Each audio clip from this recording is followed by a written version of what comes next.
मोदी जी 36,000 करोड़ रुपए का mega industrial corridor project inaugurate करने वाले हैं। अब वो कहाँ है और इसके अलावा आज के इंपॉर्टेंट न्यूज़पेपर में क्या क्या न्यूज है ये हम देखते हैं। डेली वैल्यू एडिशन नोट्स आपको वीडियो के एंड में दे दिए जाएंगे। Prelims important news, UAE to exit OPEC and OPEC plus amid Strait of Hormuz crisis, big blow to Saudi Arabia. So UAE ने ट्यूसडे को डिक्लेयर कर दिया है that it is going to quit the oil producers group of OPEC as an unprecedented energy crisis triggered by the Iran war exposes discord among Gulf nations. Mails GS3 environment important news, to make Gurgaon Faridabad EV ready, Haryana aims to boost charging infrastructure. Haryana state government ने propose किया है एक amendment to the Haryana Building Code 2017 to scale up mandatory charging infrastructure in residential and non-residential premises. Millennium City Gurgaon का EV adoption rate हमें यहाँ देखने मिलता है which is 6% and दिल्ली का यहाँ पे है 13%. So to increase this, इसीलिए ये बिल प्रपोज किया गया है. Prime Minister Modi launches a string of projects in Sikkim worth rupees 4,000 crore. Another prelims important news, UNGA President meets Jaishankar, makes a dig at Trump Board of Peace. So visiting president है UNGA की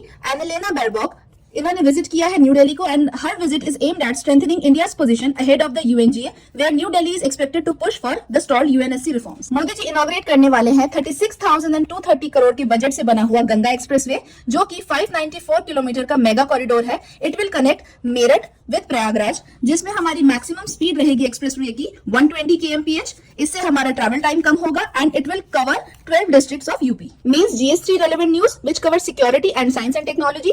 AI is bringing the battle to the door of the national security bureaucracy. The AI assistant that the Balakrishnan built is not a regular chatbot. It connects the minister's communication channels, process voice notes and images, schedules tasks and crucially retains structured memory.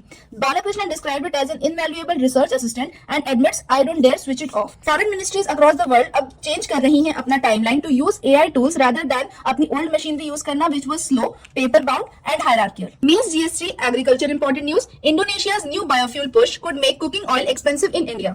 Indonesia is rolling out biofuel B50 जो कि एक blend है 50% palm oil based biodiesel का और साथ ही 50% conventional diesel का. This fuel is being tested and should be in use by July.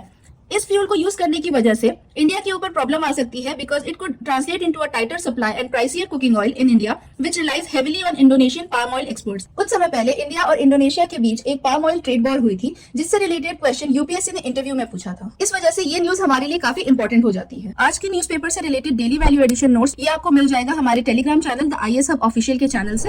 And इन कीवर्ड्स को किस तरीके से आंसर राइटिंग में इनकॉर्पोरेट करना है इसके लिए MK सर ने साइंस ऑफ आंसर राइटिंग के सेशंस लिए हैं जो कि हमारे द IAS हब के ऑफिशियल चैनल पर अवेलेबल है. आप वहां से उसे देख सकते हैं और आंसर राइटिंग इंप्रूव कर सकते हैं. मिलते हैं कल के न्यूज़पेपर एनालिसिस के साथ.